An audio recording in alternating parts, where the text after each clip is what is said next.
Melasma അഥവാ മുഖത്തിലും കഴുത്തിലുമൊക്കെയായി രൂപപ്പെടുന്ന ഡിസ്കളേർഡ് അല്ലെങ്കിൽ ഡാർക്ക് കളേർഡ് പാച്ചസ്. ഈ ഒരു കണ്ടീഷനെ ട്രീറ്റ് ചെയ്യാൻ ഉപയോഗിക്കുന്ന പ്രൊഡക്റ്റാണ് മെലാകെയർ. പുരുഷന്മാരെക്കാളും കൂടുതൽ സ്ത്രീകൾക്കാണ് ഈ ഒരു കണ്ടീഷൻ കണ്ടുവരുന്നത്. സ്ത്രീകളിൽ ഇങ്ങനെയുള്ള ഡിസ്കളേർഡ് പാച്ചസ് മുഖത്തും കഴുത്തിലുമൊക്കെ രൂപപ്പെടാൻ ഒരുപാട് കാരണങ്ങളുണ്ട്. അതിൽപ്പെട്ടവയാണ് പ്രഗ്നൻസി ടൈമിലൊക്കെ സ്ത്രീകളിൽ ഇങ്ങനെയൊരു ഡിസ്കളേർഡ് പാച്ചസ് മുഖത്തൊക്കെ രൂപപ്പെടാം. കൂടാതെ ബർത്ത് കൺട്രോൾ പിൽസ് യൂസ് ചെയ്യുന്നതിലൂടെയും ഹോർമോണൽ മെഡിസിൻസ് ഉപയോഗിക്കുന്നതിലൂടെയും ഇങ്ങനെയുള്ള കണ്ടീഷൻസൊക്കെ രൂപപ്പെടാം. കൂടാതെ സ്കിന്നിനുണ്ടാകുന്ന പല ഇഞ്ചുറീസും ഇതുപോലുള്ള ഡിസ്കളേർഡ് പാച്ചസ് ഉണ്ടാക്കാൻ കാരണമാകുന്നു. മെലാകെയർ ക്രീമിൽ അടങ്ങിയിരിക്കുന്ന 3 പ്രധാന ഇൻഗ്രീഡിയൻസ് ആണ് ഹൈഡ്രോക്വിനോൺ, മൊമെറ്റസോൺ, ട്രെറ്റിനോയിൻ. മെലാകെയർ ക്രീം ഡോക്ടേഴ്സ് തന്നിരിക്കുന്ന അഡ്വൈസ് പ്രകാരം മാത്രം ഉപയോഗിക്കുക.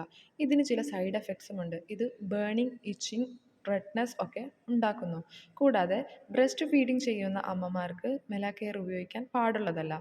പ്രഗ്നൻ്റ് ആയിട്ടുള്ള ലേഡീസിന് മെലാകെയർ പോലുള്ള ക്രീമുകൾ ഉപയോഗിക്കണമെങ്കിൽ ഡോക്ടറുടെ അഡ്വൈസ് തന്നെ വേണം. ഇതിൻ്റെ മറ്റ് ഉപയോഗങ്ങൾ ഇത് സ്കിന്നിലുണ്ടാവുന്ന സ്കാർസ്, മാർക്സ്, ബ്ലെമിഷസ്, കണ്ണിന് ചുറ്റുമുണ്ടാകുന്ന ഡാർക്ക് സർക്കിൾസ് ഇതൊക്കെ മാറ്റാൻ ഉപയോഗിക്കുന്നു.